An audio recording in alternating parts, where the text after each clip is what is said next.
Julle sal dink miskien aan ietsie soortgelyk wat in julle lewens gebeur het of waarmee julle sukkel en dan gaan ons dit terugbring na ons eie lewens toe. So ja, as julle saam met my sal luister. So die storie gaan oor ietsie sleg wat in my lewe gebeur het, wat ek gesukkel het om te verwerk. En ek weet ons baie goed in die wêreld om ons wat gebeur heeltyd. Ons is al so gewoond daaraan dat mense doodgemaak word, mense beroof word. Dis amper soos in ons vat dit maar net as vanselfsprekend, jy voel jy moet nou maar net hierdie kom. Want dit is om ons, dis die hele tyd oral vir ons kyk, sien ons dit. Maar toch kom jy partykeer, dan is dat goed wat vir jou voel asof dit net te veel is. En dan sit jy met vrae in jou binneste en jy wonder hoe om hierdie goeders te hanteer en om verder te gaan. So, my storie gaan oor 'n dag wat ek slegte nuus gekry het. Dit is, my tannie het my laat weet, dat sy het op Facebook gesien, my neefie is al vir 2 dae vermis. So ek weet baie keer sien 'n mens op groepies of wat ek al sien, iemand is vermis en dan soek al die mense hulle en dan het ek die later en hoe jy nou of hulle nou okay is of nie. So my tannie het my laat weet, my neefie is al vir 2 dae vermis en ek het gaan kyk en ek het gesien, daar is rarig op Facebook, dit is daar so. Blijkbaar het hy die maandag, die 31ste Maart, is hy vir die laaste keer gesien, hy het by sy verloofde by die werk aangegaan. En hy is van daar weg en hy het hom nooit weer gesien. Nou natuurlijk, bel ek nou sy verloofde en ek hoor nou wat het gebeur. Is daar ietsie fout, het jy beklei, is daar ietsie sleg in sy leven? Nee, sê sy vir my, alles is piekfijn, hy kom vir my gesê, hy is baie lief vir my. En hy is daar weg. Nou, daar het vir my al klaar 'n bietjie vreemd geklink, want hoekom gaan iemand spesifiek op enige dag soos 'n ander dag so optree? Maar nou ja, ook wat my laat wonder het, is omdat ek 'n rukkie terug met hom gepraat het, vir hom gevra het, nou wanneer kan ons bietjie kuier, wanneer sien ek jou? En hy het my gesê, ons sal wel met mekaar uitkom, maar ek het nog baie goeders wat ek moet uitsorteer. En ek het hom spesifiek gevra oor sy verloofde, of alles okay is tussen hulle, want dit het vir my gelyk asof hulle uit mekaar uit is. Maar hy wou my nie direk antwoord nie. So in my binneste gevoel, hy het gesukkel met ietsie, maar hy wou nie daaroor praat nie. Nou mens los nou maar iemand anders, as hulle sy alle eie gevoelens het, jy wil nou nie te veel gaan karring daar nie, jy glo die persoon sal maar nou jou toe kom as hulle met jou wil praat nie, so moes nou nie iemand se privaatheid gaan mens wil nie daar gaan beter nie. So ek het gegaan, ek het self ook 'n blaadjie laat maak by 'n groepie waarop ek is en hulle het die blaadjie opgesit en ons het nou maar gewag om iets te hoor. Toe hoor ons nou die laaste keer wat sy bakkie gesien is of opgetel is by een van die brûe waar hulle karre kan optel met die kameras, was in Port Shepstone gewees. Nou dis vreemd, want sy verloofde se werk is in Pretoria en die volgende oomblik is sy bakkie in Port Shepstone. So dadelik wonder 'n mens, het iemand op die bakkie gesteel of wat ook al. Maar met wat ek weet, het ek in my kop gedink, ek dink my neefie was op 'n slegte plek gewees en hy wou sy kop gaan skoon kry. Nou soos van die tyd aangegaan het ek agtergekom, my gevoel was baie naby aan wat reg gebeur het. So ek het nou maar gedink, okay, ek kan nou maar net sy kop uitgesorteer kry en dan as hy nou reg is, dan kan hy weer terugkom. Hulle het 'n vakansieplekkie gehad oor by Ramsgate en ek het gedink, miskien wou hy sien toe gaan, maar net dat ek daar wees. So het in die Vrydag toe begin ek baie ongemaklik voel asof, ek weet nie of julle al daai gevoel gekry het nie, van jy voel iets is fout. Die Saterdag oggend het ons vir my kinders gaan kuier en later die dag het ek het sy verloofde gevra, het jy al ietsie gehoor? Want ek het so half op Facebook gesien dat dit lyk asof hy iets gehoor het. Maar mens sien ons nou nie regtig die inligting nie. En terwyl sy verloofde my en sy sintrone jole het hom gekry, hulle het sy liggaam gekry op die strand in Ramsgate. So mense is nou op daai plek van, jy weet nie wat gebeur het nie, het hy verdrink, het hy langs die strand geloop, het hy dalk sy eie lewe geneem, mens weet nie. So gaan die tyd nou verby, maar sy wil nie met my praat nie, kry nie meer inligting nie. Ek het toe naderhand kontak gemaak met 'n vriend van hom, en hy het gesê, hulle gaan dit nie net so los nie, hulle gaan nadoetsondersoek laat doen, om te probeer uitvind wat het gebeur. So uiteindelik toe vind hulle nou uit, hy het sy lewe geneem, hy het nie verdrink nie, hy het homself geskiet. So, alhoewel hierdie goeters om 'n mens gebeur die hele tyd, wanneer dit met iemand gebeur wat naby aan jou is, dan dit maak seer, dit is vrae wat mens vra wat jy nie weet hoe om te beantwoord nie. En natuurlik my eerste vraag is, was my neef jou okay gewees om die ewigheid in te gaan? Was my neefie se sorg met die Here reg? Want sy lewe was, hoe sal ek sê, hy het 'n goeie hart gehad, maar hy het baie gedrink. En dis die groot rede hoekom ons nooit soontoe gegaan het nie. Die kere wat ek wel soontoe gegaan het, het ek heeltemal uitgevoel, want ek kan nie regtig met die mense wil praat nie, want almal is dronk, almal is gedrink. En dit was sy lewenswyse. So nou wonder 'n mens, is die persoon wat dood is sy op die regte plek gewees voordat hy dood is? En dis waaroor ek vandag met julle wil praat. Ons laaste oomblikke. Dit is nou seker 'n vreemde boodskap, want Jona en verjaar vandag, Alexander het die week verjaar, Tiaan het verjaar, so julle vier julle lewe, waar julle nog 'n jaar bygekry het, en nou kom praat ek oor laaste oomblikke. Maar ek dink regtig dis ietsie waaroor 'n mens baie dink, waar jy ook moet dink, en waar jy moet seker wees. Dit ook nou so wonder oor, ek het regtig getok daaroor, want mens moet natuurlik iemand wat doodgaan moet. Mens wil daai sekerheid hê dat daai persoon was okay gewees. Toe dink ek nou aan die rowers wat saam met Jesus op die kruis was. So vandag kan ek saam met julle dit lees, dit is in Lukas 23 vers 39 tot 43.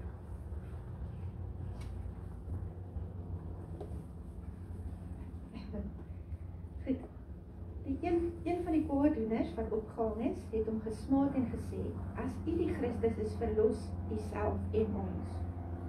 Maar die ander een antwoord en bestraf hom en sê, vrees jy ook God nie, terwyl jy in dieselfde oordeel is. Ons tog regverdiglik, want ons ontvang die verdiende loon vir ons dade, maar hy het niks verkeerd gedoen nie. En hy sê vir Jesus, dink aan my Here, wanneer u in die koninkryk kom. En Jesus antwoord hom, voorwaar ek sê vir jou, vandag sal jy saam met my in die paradys wees. So as ons bietjie mooi gaan kyk na die gedeelte, sien ons dat daar 3 mense in die gedeelte is. Dis die 2 rowers wat saam met Jesus aan die kruis was, en dan Jesus self. Nou goed, in die begin, as ons in Matteus 27 vers 44 lees, en ook in Markus 15 vers 32, het al 2 hierdie rowers eintlik vir Jesus gelaster.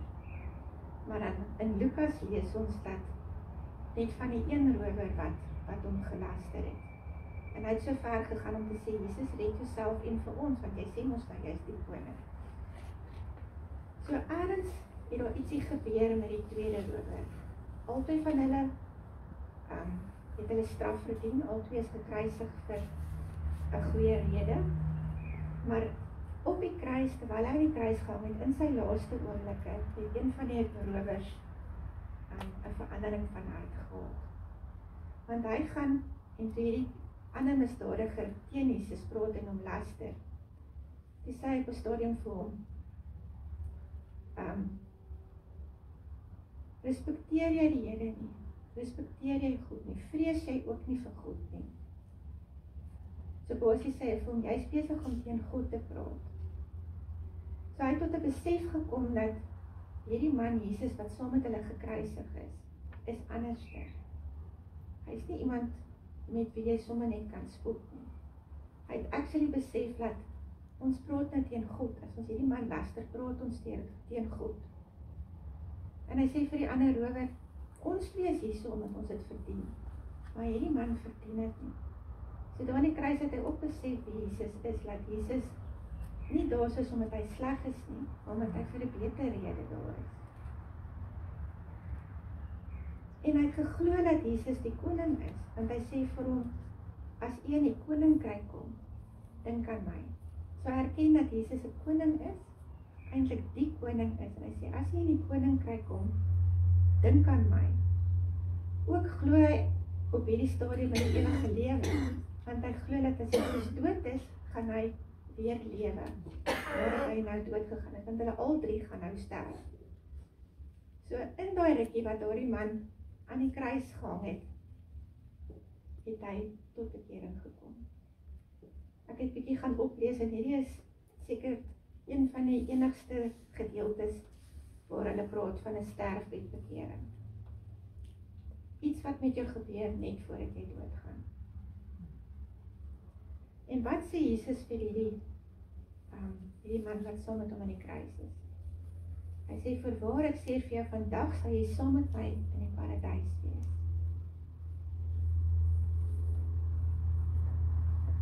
Dus kom ons gaan kyk bietjie. Hierdie man het gevra, Jesus moet net aan hom dink. Maar Jesus sê vir hom, jy gaan saam met my in die paradys wees. So hy gee vir hom meer as waarvoor hy gevra het. Hierdie man het vir hom gevra, dink aan my, nie vir hom gesê vandag nie. Jesus sê vir hom vandag, ek hoor jou vandag, ek gaan vandag nog aan jou dink.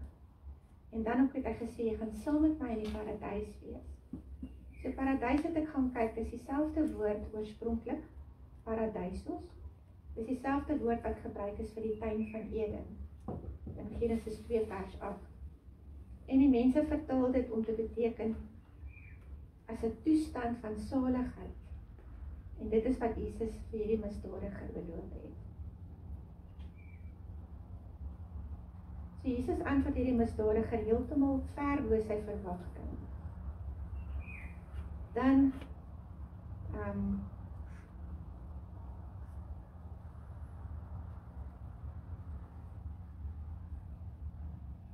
dink ek nou weer terug aan my neefie. Ek weet nie of hy die kans gehad het om so 'n oomblik te hê nie. Ek weet nie wat in sy laaste oomblikke gebeur het nie. En elkeen van ons wat hierso sit, weet nie in wat in die laaste oomblikke van ons lewens gaan gebeur nie. Ons weet nie eens wanneer ons laaste oomblikke gaan wees nie. Maar hierdie gedeelte gee vir my hoop, dat as daar enigsins 'n soeke na die Here was, of 'n soeke na uitkoms was, en 'n erkenning van Jesus, dan is daar hoop vir iemand wat selfs op so 'n aardige manier doodgaan. Vir iemand wat self sy eie lewe neem. En nou wil ek nie bekering afwater nie. Ek wil nie sê dat mens kan sommer maak wat jy wil jou hele lewe lank, en voordat jy doodgaan, dan maak jy gou reg nie. Dis nie wat ek wil sê nie. Maar wat ek wil sê is, dat wanneer mense tot bekering kom, dan sal baie keer iemand wat jou sê, jy moet nou hierdie gebedjie agter my aanbid. Jy het hierdie spesifieke woorde wat gesê moet word, vir jou om gered te kan word. Dis baie eenvoudiger is. As ons kyk na hierdie gedeelte, is dit letterlik, jy moet aanvaar wat Jesus vir jou gedoen het. Jy moet aanvaar dat hy die koning is. Jy moet aanvaar dat hy vir jou in die ewige lewe kan gee. En selfs al het jy 'n krom idee van wat hy vir jou kan doen, dan gee hy vir jou nog meer as wat jy voorgevra het. Nou kom ons kyk, Jesus is die derde persoon in hierdie gedeelte wat ons gelees het. Die twee rowers het nou hulle stories, maar kom ons kyk na Jesus se dood, Jesus se laaste oomblikke. Ons lees daarvan in Lukas 23 vers 44 tot 46. En dit was omtrent die 6de uur, en daar het duisternis oor die hele aarde gekom tot die 9de uur toe. En die son is verduister en die voorhangsel van die tempel het middelweer geskeur. En Jesus het met 'n groot stem uitgeroep en gesê, Vader, in u hande gee ek my gees oor. En toe hy dit gesê het, blaas hy die laaste asem uit. Nou die dood van Jesus kan vir ons 'n prentjie gee van hoe dit vir 'n gelowige is om dood te gaan. Natuurlik is ons nie sonder sonde nie, maar deur Jesus, as ons hom aangeneem het en sy offer wat hy vir ons gedoen het aangeneem het, dan is ons sonder sonde, en hy het ons skoon gewas. So dit verander heeltemal die prentjie van jou laaste oomblikke. As jy Jesus aangeneem het, dan kan jou laaste oomblikke lyk soos Jesus se nou. Hy het sy asem uitgeblaas en vir die Vader gesê, in U hande gee ek my gees. En daar's 'n rustigheid, daar's nie 'n bekommernis nie. Teenoor die rowers, die een wat nie eers verstaan het waar hy gaan nie, en die ander een wat op sy laaste oomblikke gevra het, asseblief dink net aan my. So is dit nie die moeite werd om betyds jou lewe vir die Here te gee, en betyds te weet waar jy gaan heen gaan, sodat jy in jou laaste oomblikke kan weet wat met jou gebeur nie. Iets interessant wat ek ook gesien het, is Jesus het, terwyl hy in die kruis gehang het, sy rug was stikkend. Hulle sê dit wat moes verskriklik seer vir hom gewees het om net asem te haal. Maar terwyl hy in die verskriklike pyn doorgehang het, het hy die moeite gedoen om hierdie rower, hierdie vreeslike sondaar te antwoord en voor sy dood vir hom hoop te gee. Nie net hoop nie, maar meer as wat hierdie man voorgevra het. En dit wys vir ons 'n stukkie van Jesus se vreeslike groot liefde vir ons. Goed, so wanneer ons Jesus aangeneem het, hoef ons glad nie die dood te vrees nie, soos wat Jesus ook nie die dood gevrees het nie, want hy het geweet presies wat gaan gebeur. In 1 Tessalonisense 4 vers 13 lees ons, maar broeders, ek wil nie hê dat julle onkundig moet wees met betrekking tot die ontslaapenis nie, sodat julle nie treur soos die ander wat geen hoop het nie. So hierdie versie sê direk vir ons, ons het nie nodig om bang te wees vir die dood nie.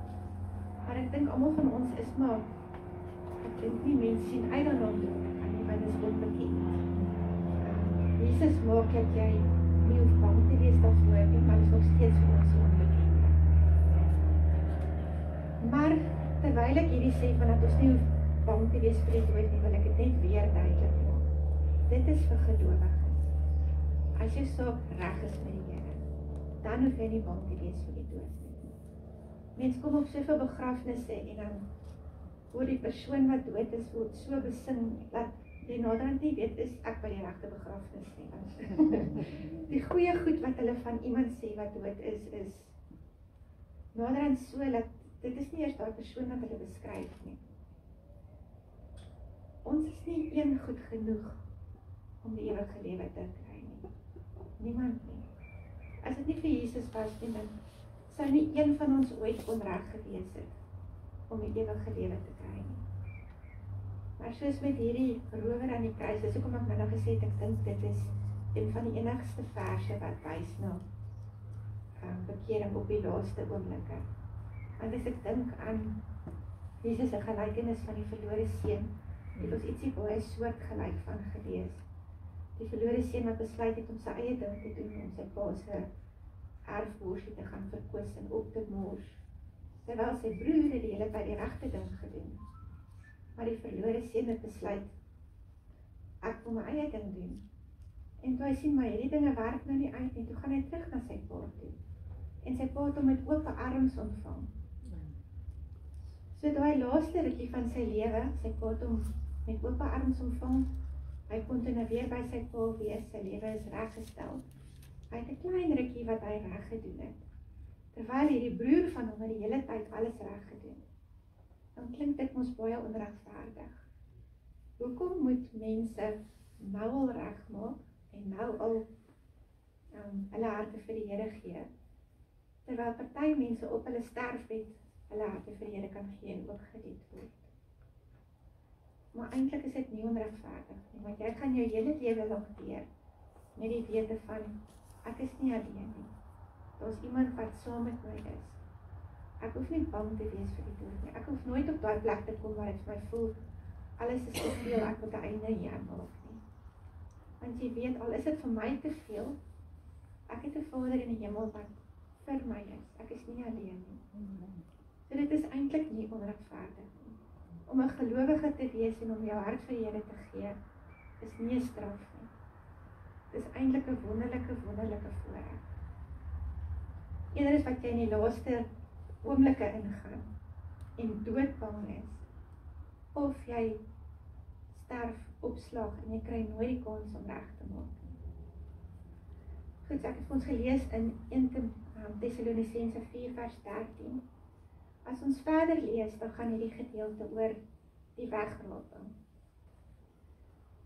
Nou ek persoonlik voel dat die wegraping voor die deur is. En daar's baie tekens wat wys dat ons baie naby is aan die tyd van die wegraping.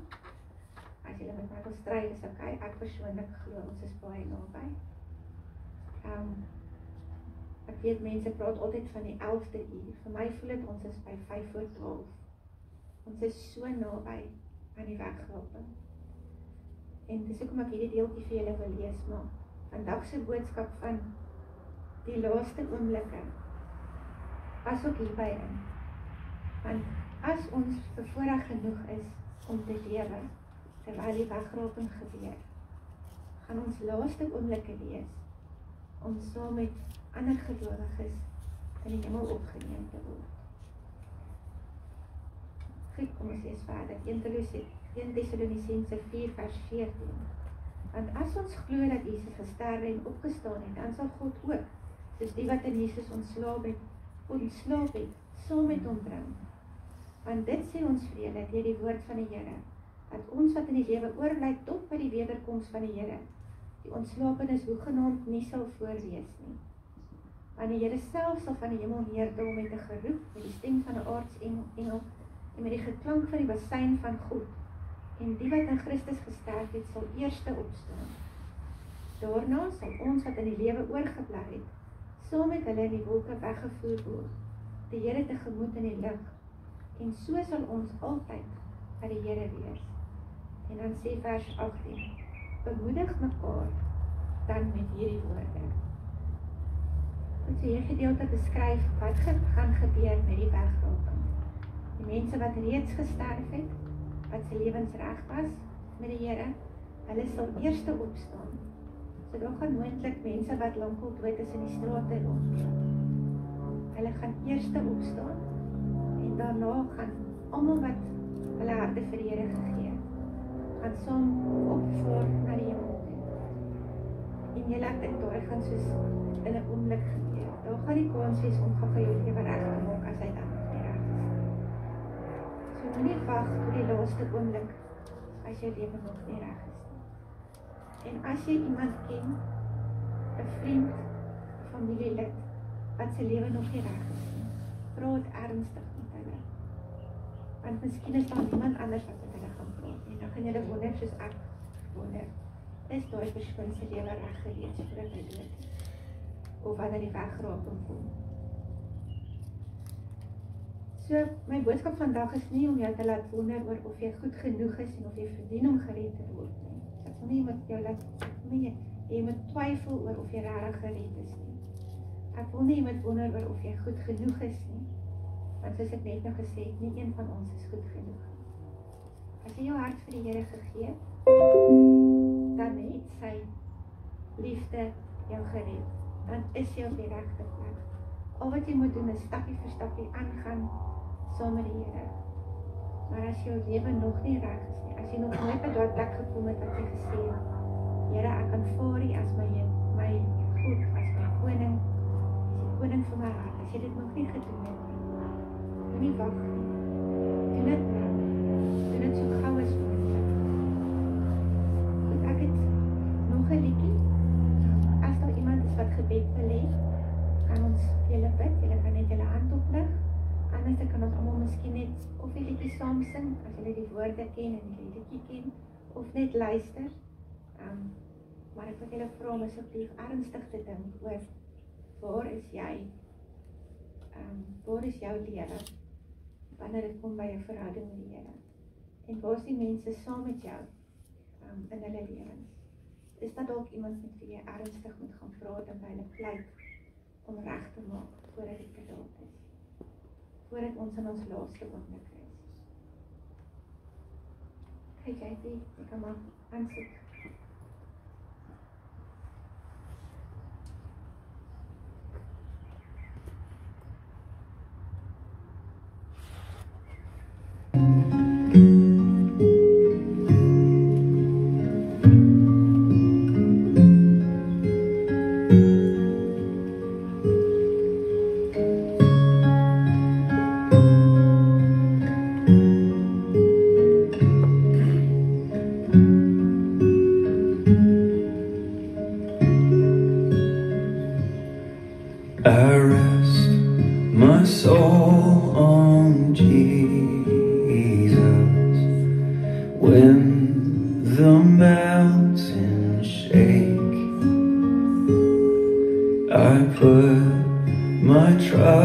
trust in Jesus the moment I awake.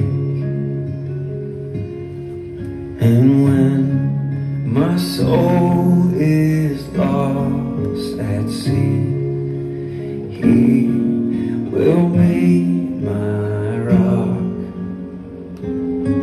my vision be in Christ alone. This grace is all we've got. His love is like the mighty ocean. His love for me will never stop. Oh, His arms are strong enough to carry me through it all by the grace of God.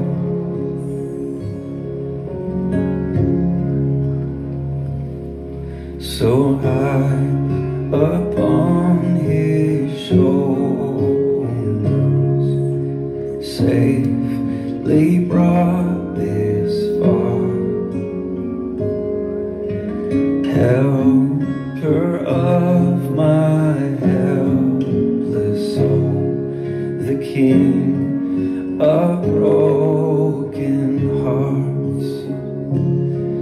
His love is like the mighty ocean.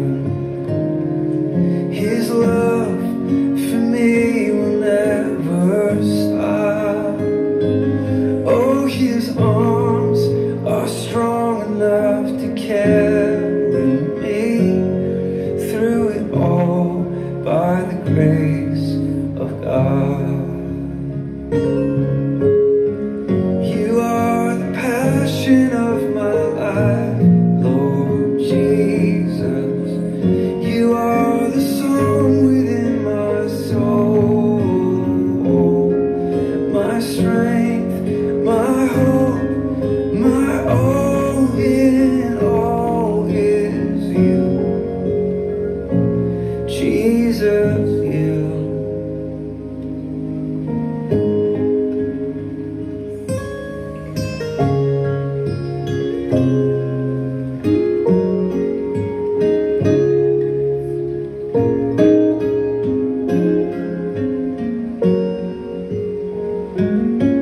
Thank You, Lord.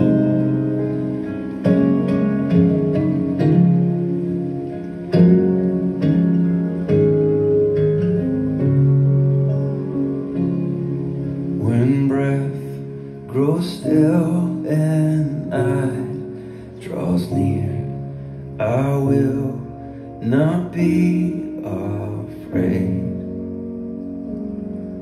I know the plans He has for me don't finish at my grave. His love is like the mighty ocean. His love for me will never stop.